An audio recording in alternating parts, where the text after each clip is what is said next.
네, 대선 전국의 속도가 빨라지고 있습니다. 민주당에서는 이른바 이재명 대세론이 강화되고 있고 야권에서는 일단 의혹 제기에 윤석열 전 총장의 입지가 흔들리고 있습니다.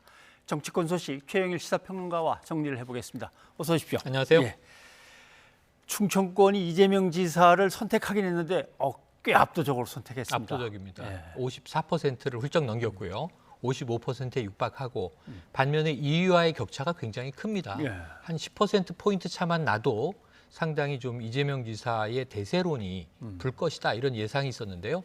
거의 더블 스코어입니다. 그렇죠. 28% 초반대이기 때문에 28%와 54% 일단 격차 큰 1, 2위가 됐고 무엇보다 두 가지 의미가 있습니다. 하나는 이제 2위의 추격을 따돌리고 있다라는 점도 있지만 예. 더 크게는 지금 과반을 넘겼다는 게 굉장히 중요하죠. 예. 충청이 왜 중요하냐 얘기할 때 전국 지표에 근접하는 이 파라메타 역할을 한다 이런 얘기를 했단 말이죠. 지금 이 그 흐름이 만약에 전국 지표에 다 반영이 돼서 이대로 끝난다면은 결선 투표가 없어질 가능성도 있다. 이런 네. 점에서 지금 2위인 이낙연 지사는 상당히 좀 급해진 상황입니다. 근데 뭐 표 차이가 크긴 했지만 네. 이낙연 전 대표도 상당히 충청에 공을 들였는데 말이죠. 공을 들였고 사실은 한 사나흘 전 정도 이 인터뷰를 기억해 보면 예. 충청권에서 상당히 좀 선전하고 있다는 소식들이 많다. 어. 기대해도 좋을 것 이런 얘기를 했거든요. 그러니까 지금 오늘 두문불출 전반적인 이제 정책 전략을 완전히 이제 바꾸는데 지금 올인할 수밖에 없는 상황이 충청권에서의 기대가 있었다는 거죠. 예. 물론 이제 이 다음 주 정도에 이제 호남이 시작되는데 호남도 중요하죠. 민주당에서 그걸 지켜봐야 되겠습니다만 일단은 이제 1차전의 기세를 제압당했다. 이 점에서는 저는 이낙연 후보의 충격이 상당히 크다 이렇게 보여집니다. 이낙연 대표 오늘 대한의사협회 간담회가 네. 있었고 방송 일정도 있었고 했는데 다 맞습니다. 취소되고 그렇죠. 지금 새로운 전략을 짜야겠다. 이거 갖고는 안 되겠다. 네. 아마 노심초사하고 있는 것 같습니다. 그렇죠. 캠프에서. 예. 내부에서 뭐 여러 가지 분석과 진단이 나올 텐데 제가 보기엔 그동안은 이제 네거티브를 하면서 1등을 좀 이제 잡아 끌어내리는 그런 네. 전략이었는데 이게 별 소용이 없었다는 게 확인된 셈이잖아요. 예. 그러니까 어찌 보면은 이제 그 안에서 서른 의원은 또 이제 형수 욕설 관련해서 좀 극단적인 얘기도 나오고 그걸 또 수습하고 그랬는데 네거티브 전략은 효과가 없다. 왜 그러냐 하면 지금 이낙연 후보가 정치인으로서는 이재명 후보보다 훨씬 큰 인물이에요. 국무총리를 지냈고 그렇죠. 다선 의원에 지금 이재명 지사는 뭐 국회에 들어가 본 적이 없습니다. 예. 기초자치단체장, 광역자치단체장 이게 다거든요. 그러니까 이런 면에서 보면은 훨씬 정치적으로 체급이 큰 인물이 어찌 보면 1위, 2위 지지율 차이는 있지만 예. 공격하는 모습이 유권자 보기에 그렇게 좋은 효과를 내지 못했다. 그렇다면 지금 신복지국가라고 하는 정책을 걸고 있는데 그보다는 더 뾰족한 정책을 예. 혹은 파격적인 정책을 가지고 본인이 더 이 나라 살림을 강력하게 잘할 수 있다는 의지 표명을 해야 되는 상황 아닌가. 예. 지금 뭐 그런 논의들을 하고 있지 않겠나 추정해 봅니다. 네. 이낙연 전 대표가 갖고 있는 정치 경험, 행정 경험, 네. 그다음에 이재명 지사가 갖고 있는 어떤 패기, 네. 뭐 이 두 개를 합친 인물로 이제 추미애 그렇죠. 예, 후보가 네. 조금씩 부각됐는데 갑자기 윤석열 전 검찰총장과 관련된 의혹이 빵 터지면서 네. 추윤 갈등이 그래서인가라고 네. 하면서 요새 꽤 뜨고 있습니다. 쫓아갈 수 있을까요? 그러면서 추미애 전 장관 입장에서는 예. 이 자신이 한 1년여 동안 법무부 장관으로 있으면서 오히려 언론과 야당에 탈탈 털렸다. 이런 표현도 이제 토론회 때 예. 썼는데요.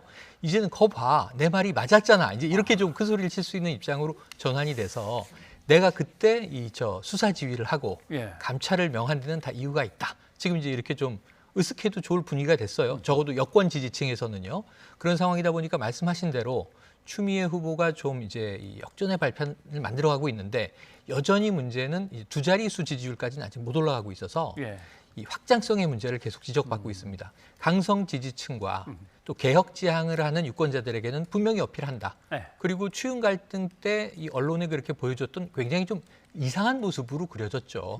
말만 하면 뭐 내 말을 반 잘라먹고 내 말을 안 듣고 이렇게 좀 고압적인 모습으로 언론에 비춰졌는데 예. 오히려 대선 후보로는 굉장히 합리적이고 때로는 완급 조율도 잘하고 지금 이 메이저 빅3 정세균 후보까지 포함해서 세 분보다는 마이너 3 지금 뭐 이제 박용진 후보라든가 김두관 후보 정말 지지율이 안 나오고 있지만 예. 거기에 추미애 후보까지 포함해서 정책은 오히려 더 뾰족한 면도 있습니다. 근데 문제는 국민들에게 전달되고 있지 않죠. 여기서 추미애 후보가 어쩌면 빅3 그룹에 예. 정세균 후보를 끌어내리고 끌어내리고. 최인지가 될 것인지 이것도 상당히 흥미진진한 관전 포인트입니다. 뭔가 탄력을 받아 뛰려면 기본적으로 어느 정도의 지지율이 좀 더 올라가 있어야 그렇죠. 되는데 네. 그게 아직은 두 뭐 자릿수 숙제고. 정도가 아마 이제 이 분기점이 될 것 같습니다. 자, 이제 충청은 끝났고 네. 그다음에 대구 경북으로 해서 강원도로 이제 삥 그렇죠. 돌아야 됩니다. 네. 또 충청이 뭐 표수가 워낙 좀 적기 때문에 맞습니다. 네.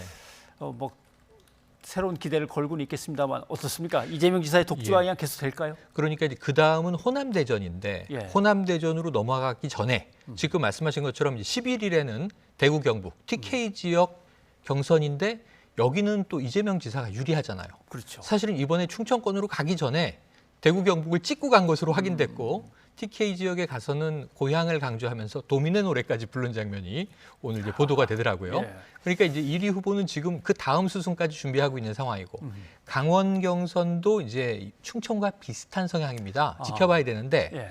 그것보다 또 강원 이제 이 12일 날 발표 때는 이게 슈퍼위크이기 때문에 64만 명의 선거인단 투표 결과가 나오거든요. 예. 여기서 이재명 이 후보가 좀 또 여전히 첫 번째 1라운드처럼 충청권처럼 압승을 이어가게 되면 상당히 좀 이낙연 후보 캠프는 패색이 짙어질 수 있거든요. 예. 그래서 이제 이 첫 번째 슈퍼위크 TK 강원 여기까지 지켜보고 그 다음은 이제 호남 대첩이 되겠습니다.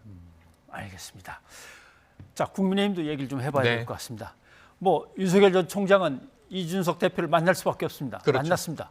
그 얘기 했습니까? 그러니까 그 얘기는 뭐 안 했는데라고 둘 다 안 하지만 했다고. 했겠죠. 예, 둘 다 안 했다고 부인을 했습니다만 예. 그 이야기를 안 했으면 지금 타이밍에 사실은 뭐 열심히 해보겠다, 뭐 공정하게 하겠다, 덕담만 주고받는 건데 그게 의미가 있나 싶어서 저는 이제 비공개로 뭔가 이준석 대표는 확인을 하고 윤석열 후보는 이제 거기에 대해서 또 이제 어떤 도움을 요청을 하고 그런 얘기는 오갔을 가능성이 높다고 봐야 되겠죠. 예. 아, 사실은 윤 전 총장은 지금 닥쳐 있는 재판이나 또는 네. 뭐 수사 선상에 올라가 있는 거나 좀 네. 복잡한 일들이 많은데 어떨까요? 이 윤석열 전 검찰총장과 또는 홍준표 2위를 쫓아가고 있거나 네. 또는 엎착뒤착할 것 같은 홍준표 전 대표의 이 두 사람의 어떤 방향이 어떻게 될까요? 지금 홍준표 후보가 훨씬 가볍고 예. 발걸음이 빠른 상황입니다. 왜냐하면 이제 윤석열 후보를 막 때리면서 본인의 강점 부각하고 상대의 강점을 깎아내리고 근데 이게 이제 그냥 아까 그 이낙연 후보의 네거티브와는 다르게 예. 먼 과거의 문제들을 찾아서 저런 것도 있었어 그러면서 끄집어내서 던지는 게 아니라 현재 진행형인 악재가 많습니다. 예. 윤석열 후보한테 보시면 지금 장모 재판 문제가 있고요. 지금 항소심이 곧 결정날 상황이고 그다음에 배우자 김건희 씨가 도이치모터스 주가 조작 문제로 검찰이 추석 전 소환하겠다. 이렇게 얘기했으니 이제 비공개로 이제 들어갔다 나오겠지만 예. 그게 또 이제 검찰에서 몇 시간 소환 조사가 있었다. 어떤 내용이 좀 중요하다. 이게 또 보도될 수밖에 없죠. 근데 본인이 지금 연루된 지금 또 이게 일종의 고발 사주냐, 청부 고발이냐 이 문제가 터져서 진위 공방이 벌어져 있으니까 예. 만약에 적어도 손준성 이 그 정책관이 고발장을 작성한 게 팩트로 나오면 바로 검찰총장이 알았는가 몰랐는가로 가는 거예요. 예. 지금은 이제 손준성 검사가 지금 부인하고 있는 상황이고 이 김웅 의원은 조금 특이한 상황이죠. 오히려 오늘 뭐 이게 잠적해서 지금 연락이 안 된다. 이게 전 여당이 한 얘기인 줄 알았더니 같은 당에 이 윤석열 캠프에 김경진 전 의원이 이야기를 했더군요. 그렇죠. 아까 김경진 의원이 아니 얘기하던 같은 당내에서 지금 전직 의원과 현직 의원이 연락이 안 돼서 잠적했다. 밝혀라 이렇게 얘기할 정도면 이 집안 싸움이거든요 이미. 예. 근데 지금 또 이제 그 국민의힘 내부에서는 자 우리 쪽 제보가 아닐 수도 있고 여당의 정치 공작 아니냐 이렇게 얘기하는데 지금 모든 부분들이 내부에서 꼬여 있어서 지금 이게 지금 이 여당은 수사로 전환하라고 공수처에 강조하고 예. 있는 거잖아요. 조만간 뭔가 손준성 검사가 정말 고발장 작성을 했느냐 안 했느냐. 적어도 외부 김웅 의원의 지금 태도로 보면 손 검사에게서 받고 당 내부의 누군가에게 전달한 건 맞는 것 같은데 법률지원단장을 맡고 있는 정정식 의원은 그럼 단장인 내가 알았어야 되는데 난 몰랐다. 몰라. 지도부인 정미경 의원도 난 몰랐다. 근데 내부로는 흘러간 거는 지금 정황은 있어요. 그래서 이 진위가 밝혀지면 국민의힘이 지금은 이게 팩트인지도 확인이 안 되지 않았느냐. 이게 무분별한 의혹이다라고 얘기하고 있지만 한두 개의 팩트만 확인되면 상당히 시끄럽고 복잡한 상황이 발생할 수 있습니다. 아무튼 경선 룰에 대해서 어려운 고비를 막 이제 넘겼죠. 넘었는데 정홍원 안타깝게도 위원장도 이제 새로운 사퇴할 일이 뻔하다가 막 터져버린 돌아왔고요. 거죠. 예. 자, 최영일 평론가 오늘 네. 여기까지 하겠습니다. 고맙습니다. 고맙습니다.